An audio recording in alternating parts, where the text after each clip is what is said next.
የኢትዮጵያ ብሔራዊ ባንክ ሞኔታሪ ፖሊሲ ኮሚቴ ስድስተኛ ስብሰባውን አድርጓል። ስቶክ አባውት ይህ ቪዲዮ ትንሽ ረዘም ሊል ስለሚችል አሁን ማየት ማትችሉ ከሆነ ሴቭ አድርጉትና በኋላ ግን ይሄኛው ስብሰባ ከዚህ በፊት ከነበሩት ስብሰባዎች በሁለት ነገር ይለያል። የመጀመሪያው ገለልተኛ አካላት የተሳተፉበት ስብሰባ መሆኑ ነው። ሁለተኛው ደግሞ በክራይሲስ ጊዜ የተደረገ ስብሰባ ነው። ሞኔታሪ ፖሊሲ ኮሚቴ ከዚህ በፊት አባላቶቹ እንዳሉ የብሔራዊ ባንክ ስታፍ ነበሩ። በፊት ቀድሞ የብሔራዊ ባንክ ገዢ ማሞ ምህረቱ፣ አሁን ደግሞ ዶክተር ኢዮብ ተካልኝን ጨምሮ እና አይኤምኤፍ በጣም ኢንዲፔንደንት የሆኑ የኮሚቴ አባላት ብታካትቱ ጥሩ ነበረ ምናምን ይሏቸው ነበረ። በተለይ የአርቲክል 4 ኮንሰልቴሽን እና የአይኤምኤፍ ሪቪው ሪፖርቱ ላይ ተነስቶ ነበረ እና ይህንን በማስመልከት እዚህ ጋር የምታያቸው ሁለት የብሔራዊ ባንክ ስታፍ ያልሆኑ እውቅ ኢኮኖሚስቶች ዶክተር ቴዎድሮስ መኮንን እና ዶክተር ጆን ሴባኔን የኮሚቴ አባል አድርገው ፌብሩዋሪ 18 ላይ ሾመዋል።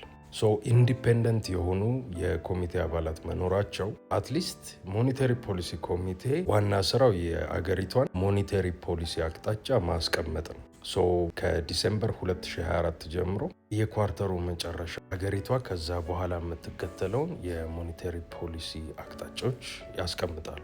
በእነዚህም አቅጣጫዎችን ባንኮች ያላቸው ሪዘርቭ ሪኳየርመንት ከ7% ወደ 10%፣ ዝቅተኛ የቁጠባ ወለድ ምጣኔ ወይም ሴቪንግ ኢንተረስት ሬት ፍሎር 7% የነበረው እንዲነሳ፣ ባንኮች የሚሰጡትን ብድር 20%፣ የግምጃ ቤት ቦንዶች እንዲገዙ የሚያስገድደውን ዳይሬክቲቭ ማንሳት፣ የብድር እድገት ጣሪያም ከ14 ወደ 18 ወደ 24% እንዲያድግ የተወሰነው በዚህ የሞኔታሪ ፖሊሲ ኮሚቴ ስብሰባ ነው። አሁንም ለስድስተኛ ጊዜ ሲሰበሰቡ ገለልተኛ የሆኑ የኮሚቴ አባላት ሲኖሩ የሀገሪቱ ማዕከላዊ ባንክ የመንግስትን የፖለቲካዊም ሆነ አጭር ጊዜ ፕራዮሪቲዎች የሚያስቀድም የገንዘብ ፖሊሲ ውሳኔዎችን እንዳይወስን በማድረግ ፕሩደንት ወይም ብልህ የሚባል ፖሊሲ አቅጣጫን ለማስቀመጥ ያግዛል። እነዚህ ሁለት ኢኮኖሚስቶች የምታዩቸው ኢኮኖሚክስ አስተማሪ የነበሩ፣ ሪሰርቸር የነበሩ፣ በትልልቅ ኢንተርናሽናል ኦርጋናይዜሽንስ ላይ አድቫይዘር የነበሩ ናቸው።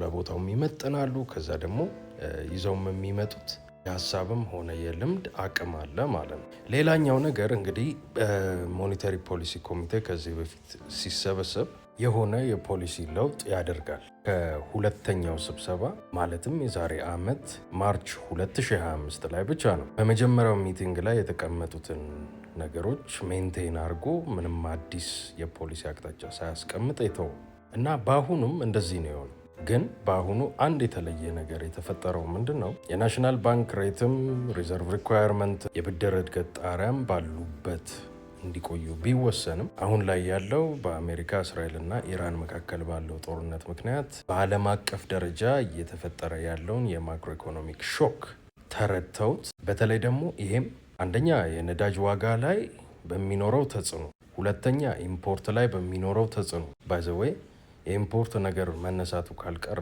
የመን ሁቲ ታጣቂዎች በኢራን ጎራ ሆነው የተወሰኑ ሚሳይሎችን ተኩሰው ጦርነቱን ሲቀላቀሉ እዚህ ጋር የምታዩትን የገልፍ ኦፍ ኤደን እና የቀይ ባህር ዋና ሰርጥ የሆነው ባብ አልመንደብ የሚባለው ትሬትን እየተደረገ ነው። እኛ ደግሞ ያው አብዛኛው ኢምፖርታችን በጅቡቲ ኮሪደር ስለሆነ የሚመጣው የኢምፖርት ቀውስ ሊፈጠር ይችላል የሚል ፍራቻ አለ። ግን አንድ ደግሞ እንግዲህ ከዚህ በፊት ታስበው ያልነበረ ነገር ቅድም አይቼ የገረመኝ ኤክስፖርት ራሱ በዚህ ጦርነት ምክንያት አፌክት እየተደረገ ነው። ይሄም ሊሆን የቻለው ባዶ ኮንቴይነሮች ከውጭ ሀገር ወደ ሀገር መግባት ስላልቻሉ ነው። ይህንን ደብዳቤ አይ ቲንክ ሁላችሁም አይታችሁታል። እና ቶሎ እቃ የያዙ ኮንቴይነሮች እቃው ተራግፎ ኤክስፖርት የሚደረግበት ኮንቴይነር እንዲገኝ ያው ይሄ ደብዳቤ ወጥቷል። እና የሞኔታሪ ፖሊሲ ኮሚቴ ብቻ በሀገሪቷ ማክሮ ኢኮኖሚክ ኮንዲሽንስ ላይ በተለይ ደግሞ ኢንፍሌሽን ላይ የሚኖረውን ተጽዕኖ በመገንዘብ ከዚህ በኋላ በአስቸኳይ ስብሰባ መሰብሰብ አስፈላጊ ሊሆን እንደሚችል ተገንዝበው ያው ቅድም እንዳልኩት ሪዘርቭ ሪኳየርመንት፣ ናሽናል ባንክ ሬት እና የብድር እድገት ጣሪያ ባሉበት እንዲቆዩ ቢወሰንም እንደ አስፈላጊነቱ በቀጣይ ስብሰባ የሚደረጉ ለውጦችን ለማድረግ ከዚህ በፊት ደግሞ እንደምታውቁት በኳርተሩ መጨረሻ ነበረ ስብሰባ የሚደረገው። አሁን ግን ከዛ በፊትም ሌላ አስቸኳይ ስብሰባ ኖሯቸው አስፈላጊ ሜዠርስ ሊወስዱ እንደሚችሉ በዚህ ስብሰባ መግለጫ አሳውቀዋል። በነገራችን ላይ ይህ ጦርነት ኢንፍሌሽን ላይ ሊኖር የሚችለው ኢምፓክት ለመገመት ራሱ ያዳግታል።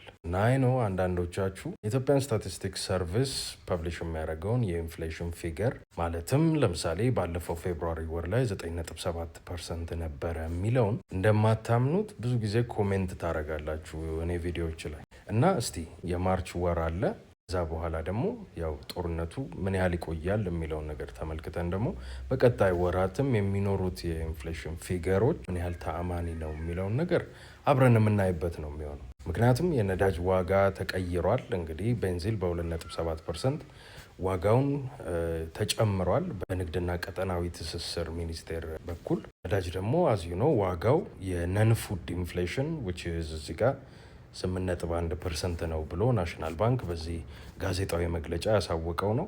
የነዳጅ ዋጋ ጨመረ ማለት ነን ፉድ ኢንፍሌሽን አውቶማቲካሊ ይጨምራል። የነዳጅ ዋጋ ደግሞ ሁሉም ነገር ያው መጓጓዝ ስላለበት ለማጓጓዝም ደግሞ ብዙ ጊዜ የሚጠቀሙት ነዳጅ ያላቸው መኪናዎች ስለሆኑ ያው የሎጂስቲክስ ነገሩ እንግዲህ የምታውቁት ነው። ሄድላይን ኢንፍሌሽንንም ሊጨምር ይችላል ማለት ነው። ከዛ በተረፈ ደግሞ አንድ ጦርነቱ እያደረገ ያለው ነገር የፈርቲላይዘር አቅራቦትን መቀነስ ነው። ልክ እንደ ነዳጅ አንድ በጦርነቱ ከቀነሱ ነገሮች መካከል በናይትሮጅን ላይ መሰረት የተደረጉ ፈርቲላይዘሮችን ነው። ፈርቲላይዘር ደግሞ ያው ለግብርና የምንጠቀመው ስለሆነ የፈርቲላይዘር ዋጋ በጣም የሚጨምር ከሆነ የፈርቲላይዘር ድጎማን እንዲያነሳ መንግስት በአይኤምኤፍ በጣም ጫና እየተደረገበት ነው። ይህንን ያው እስካሁን ድረስ ዲሌይ አድርጎ እስከዚህ ድረስ ደርሷል። ግን አሁንም በዚህ ጦርነት ምክንያት የፈርቲላይዘር ሰብሲዲ የሚቀጥል ይመስለኛል።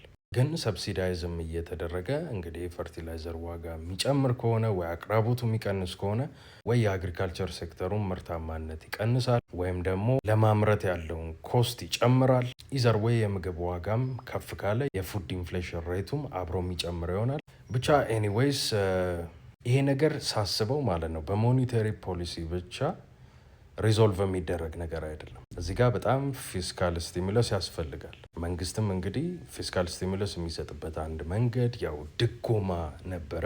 ግን ከዛ በተረፈም ደግሞ አሁን ስፔሻሊ የሚኖረውን የዋጋ ግሽበት አይቶ ሰዎች እጃቸው ላይ የሚቀረው ገንዘብ በጣም እያነሰ የሚሄድ ከሆነ የተወሰነ የታክስ ቅነሳ ወይ አንኮንዲሽናል ካሽ ዲስፐርስመንት በተለይ ለዝቅተኛው ማህበረሰብ ማድረግ ሊኖርበት ይችላል። ከዛ በተረፈም ደግሞ የተለያዩ ምክንያቶችን እየፈጠረ ፕሮጀክቶችን እየፈጠረ መንግስት ገንዘብ ፈጥሮም ቢሆን ተበድሮም ቢሆን የተለያዩ ፕሮጀክቶችን ኢምፕሊሜንት እያደረገ የስራ እድልን መፍጠርና ኢኮኖሚውን ማነቃቃት ይኖርበታል ማለት ነው። ስለዚህ በተለይ ሪዞልቭ ሳይደረግ ጦርነቱ ብዙ የሚቆይ ከሆነ በኮቪድ ሌቭል ነው የሚሆነው። እንደዛ ከሆነ ደግሞ ወደ ስታግፍሌሽን ሊወስድ ስለሚችል በሞኔታሪ ፖሊሲ ብቻ ታክል የሚደረግ ነገር አይመስለኝም። እንግዲህ እኔ እንደ አንድ ኢኮኖሚስት ለማንኛውም ለዛሬ ይኸው ነው።